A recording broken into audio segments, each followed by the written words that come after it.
आएगा मुख्यमंत्री 5 बार सम्मन भेजा गया, मतलब कुछ ना कुछ तो किया होगा ना। सेंट्रल के एजेंसियों पर ना आप प्रश्न चिन्ह करने से अच्छा है कि आप अपने आप को प्रूव करो ना कि हम सही है। ईडी के जो ऑफिसर होते हैं वो किसी पार्टी से रिलेटेड होते हैं क्या, चाहे कांग्रेस का हो चाहे किसी भी पार्टी का मुख्यमंत्री, तो ऐसा नहीं किया तो पहला ऐसा मुख्यमंत्री है जो कि सम्मान देकर भाग जाता है। जो कोर्ट का फैसला होगा उसको अरविंद केजरीवाल और आम आदमी पार्टी को मानना ही पड़ेगा। आप कोर्ट से बड़े और संविधान से बड़े नहीं हो। केजरीवाल ने एक सवाल पूछा कि क्या ईडी किसी के घर में भी ऐसे ही घुस सकती है, क्योंकि आपको बता दें कि उनके पीए के घर पे भी जो है जिस तरीके से छापेमारी हुई थी वहां पे भी इन्वेस्टिगेशन जो है वो किया गया है। अब जो ईडी ने राउज एवेन्यू कोर्ट के अंदर जो है अपील की थी कि हमें जो है 5 बार भी सम्मन भेजने के बाद जब केजरीवाल जो है सामने नहीं आ रहे हैं, ईडी के सामने पेश नहीं हो रहे हैं, तो अगला एक्शन जो है वो क्या होगा, क्या लग रहा है? अब केजरीवाल अंदर नहीं, आसानी से बोल दिया मुख्यमंत्री है वो। आएगा मुख्यमंत्री 5 बार सम्मन भेजा गया, मतलब कुछ ना कुछ तो किया होगा ना। ईडी तो भाई स्वतंत्र एजेंसी है गवर्नमेंट की। आपने कुछ किया होगा, आप भाग क्यों रहे हो पहले बताओ। अगर आपने कुछ नहीं किए रहते तो आप अपने जगह पर बैठे रहते, आप अपनी बात बताते उनको। आप में कोई ना कोई प्रॉब्लम हुआ है या आपने कुछ ना कुछ आपके अंदर है, आप छुपा रहे हो, तब तो सामना नहीं कर रहे हो। और केजरीवाल है कौन भाई? देश का सबसे पढ़ा लिखा मुख्यमंत्री बोला जाता है, दिल्ली का मुख्यमंत्री है। अगर ये ऐसा हरकत करेगा तो बाकी राज्यों पर इसका क्या प्रभाव पड़ेगा? सबसे बड़ी बात है। लेकिन बात तो वही है कि केजरीवाल ने भी आरोप लगाया है, तमाम विपक्ष ने भी आरोप लगाया है कि ईडी और सीबीआई तो सेंट्रल गवर्नमेंट के अधीन हो चुकी है। अरे सेंट्रल गवर्नमेंट का अधीन होती है वहां तक तो ठीक है, उससे पहले क्या सीबीआई और ईडी काम नहीं करती थी क्या? मनमोहन सिंह के समय भी तो करती थी, मोदी के समय भी करती है। वो तो देखिए सेंट्रल के एजेंसियों पर ना आप प्रश्न चिन्ह करने से अच्छा है कि आप अपने आप को प्रूव करो ना कि हम सही है। आप इधर भाग रहे हो उधर भाग रहे हो, 5 बार सम्मन जारी हुआ है। ये तो देखिए गवर्नमेंट का प्रोसीजर है। आप अगर सही हो तो आप क्यों भाग रहे हो? सबसे पहला तो पॉइंट ये है। आप पढ़े लिखे, जनता पर इसका क्या मैसेज जाएगा?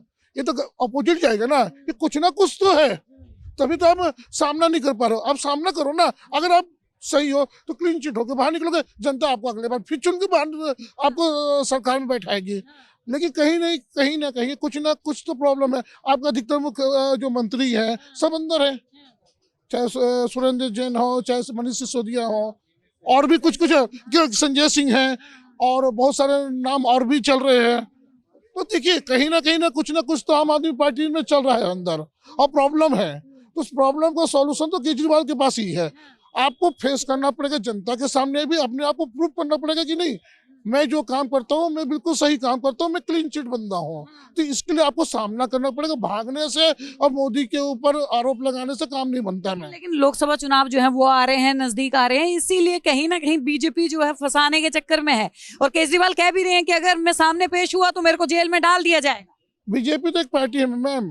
कोई भी ईडी में सम्मान कैसे जारी होते हैं? ईडी के जो ऑफिसर होते हैं वो किसी पार्टी से रिलेटेड होते हैं क्या? ये तो बेवकूफों बनाने वाली बात होती है। ईडी के जो ऑफिसर होते हैं पढ़े लिखे और वो उनको काफी कार्य करने का अनुभव होता है। हमारे बगल में इंस्पेक्टर साहब बैठे हुए हैं, वो एग्जाम दे के आए हुए हैं, तो किसी पार्टी के मेंबर नहीं है, समझे ना। इनको काम दिया जाता है, इनकी दायित्व है कि यहाँ की व्यवस्थाओं को बनाए रखना। तो ईडी का अपना काम कर रही है। अगर आप सही हो, आपका काम सही है, आपके पास उसका कोई प्रूफ नहीं है कि मैंने जो भी काम किया गलत काम किया, आप सामना करो। सामना करने में प्रॉब्लम क्या है? कहानी सुनाने में क्या दिक्कत है? सबसे बड़ी बात यह है। देखिए दिल्ली की जनता सबसे पढ़ी लिखी जनता मानी जाती है।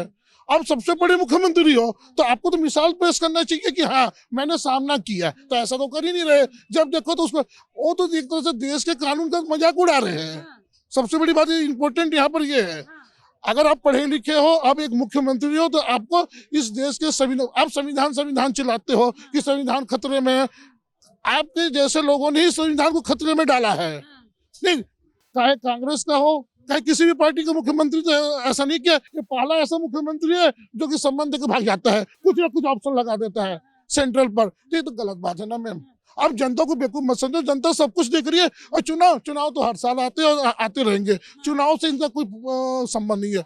वो ईडी है, वो अपना काम कर रही है, उसको अपना काम करने तो। आप में अगर नैतिकता है तो आप नैतिकता तो क्या, गवर्नमेंट के हर एक क्वेश्चन का जवाब, अगर वो मुझे भी बुलाएगी तो मैं भी जाऊंगा, तो मैं क्यों डरूंगा? अगर मैंने कुछ नहीं किया है, अगर मैंने गुनाह नहीं किया मैम, तो आप कोई भी एजेंसी बुलाए हम सामना कर सकते हैं। और ये तो पढ़े लिखे चीफ मिनिस्टर है, इंडिया के सबसे पढ़े लिखे चीफ मिनिस्टर का दर्जा है उनको।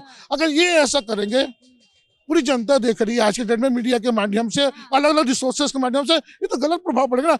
अरविंद केजरीवाल आए थे, एक आंदोलन से आए थे, सबसे बड़े मतलब यहाँ के, उसके बाद ये वाला हाल है। मैम तो ये तो बहुत बुरी बात है मेरे हिसाब से, मेरा ओपिनियन ये है और मेरा तो विचार है कि उनको सामना करना चाहिए, ना कि आलतू फालतू बातों में। जो फैसला आएगा उसके बाद क्या लगता है कि गिरफ्तार होंगे केजरीवाल या फिर ईडी कुछ और जो है वो रास्ता अपनाएगी? मैम ये तो देखो टेक्निकल चीजें है, ये तो ईडी, भाई ईडी फैसला कोर्ट में गई है, जिसमें तो मैं और आप कुछ नहीं बता सकते हैं कि कोर्ट का क्या जजमेंट होगा। और कोर्ट हमेशा टेक्निकल पक्ष पर ज्यादा जजमेंट देता है, कोई भी फैसला देता है कोर्ट आपके प्रूफ पर देता है।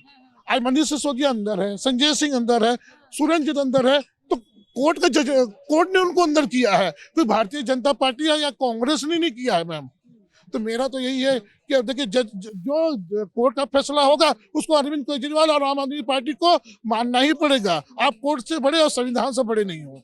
बहुत धन्यवाद, बने रहिए हमारे साथ। आप देख रहे हैं सौगंध टीवी, सौगंध वतन की।